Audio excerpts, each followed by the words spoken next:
Loli, Mimi ini selama ini diam, ya. Mimi juga bikin feed itu supaya Loli fokus belajar aja sayang. Sekolah yang rajin, yang benar. Jangan main Instagram terus. Kalau yang Loli bikin itu atau Loli bercerita itu semuanya benar, tidak ada masalah. Tapi kalau jatuhnya memfitnah, itu harus diluruskan. Loli kan tahu Mimi sifatnya gimana, ya. Loli itu pernah sekolah di Al-Wildan pesantren di Serpong sayang. Sampai 3 staf dikeluarin karena siapa? Karena Loli.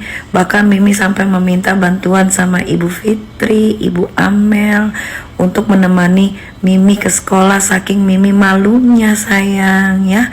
Jangan sampai nanti orang-orang terdekat yang pernah kenal sama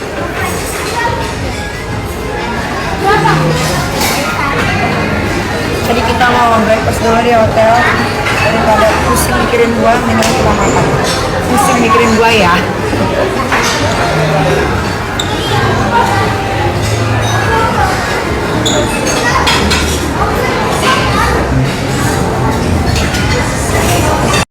Hai guys, aku baru banget sauna sama ice bath.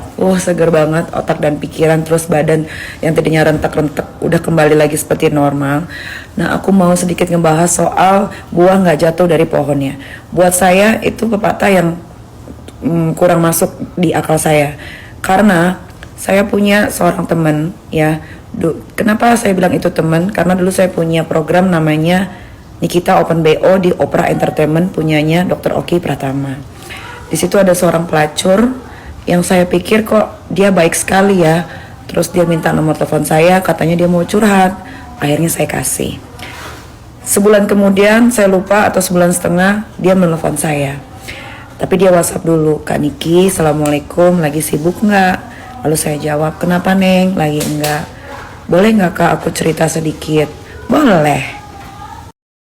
Nah, di situ dia bercerita bahwa anaknya, dia punya anak 2. Yang satu perempuan umur 12 tahun, yang satu lagi umur 6 tahun. Terus dia bilang, Kak, anak aku mau masuk pesantren. Terus aku kaget, kok bisa gitu. Gak tahu Kak, itu tanpa paksaan, ya kan. Terus abis itu boleh video call gak Kak? Boleh. Akhirnya video call, dikenalin sama anaknya. Ternyata anaknya berhijab, padahal ibunya seorang pelacur. Tuh, ingat, ibunya seorang pelacur tapi anaknya berhijab. Lalu anaknya bilang gini ke saya masih pegang bukti transferannya. Tante, salam kenal. Tante, aku mau sekolah di pesantren. Aku pengen jadi penghafal Al-Quran segala macem gitu-gitu. Sumpah gue shock banget. Terus gue bilang, kamu beneran mau? Iya, tapi mama gak punya biaya. Nah, lalu saya tanya lagi untuk memastikan, benar kamu mau sekolah di pesantren? Benar Tante. Kamu mau sekolah di mana? Aku mau sekolah di daerah Tebu Ireng. Gua nggak tahu tuh Tebu Ireng ada di mana ya. Pokoknya dia di situ, dia mau jadi hafiz Al-Quran. Ya udah, memang berapa biayanya? Sekian. Oke, ya udah Tante bayarin ya.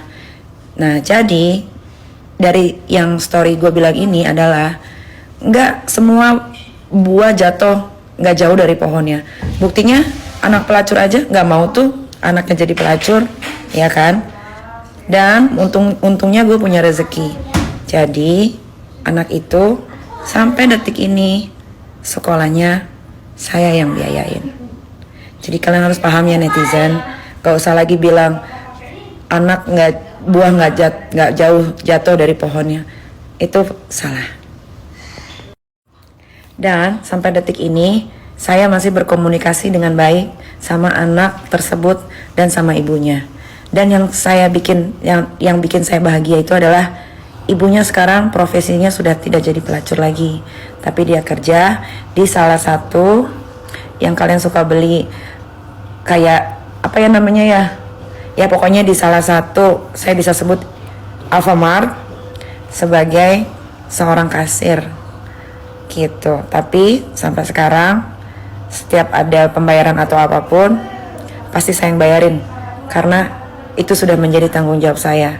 Karena saya suka, karena anak itu mau masuk pesantren karena dirinya sendiri gitu. Dan akhirnya ibunya pun sudah beralih profesi sekarang. Gitu loh. Jadi kalau misalkan ada anak yang nakal, bukan berarti itu dari ibunya, tapi emang dasar anaknya aja.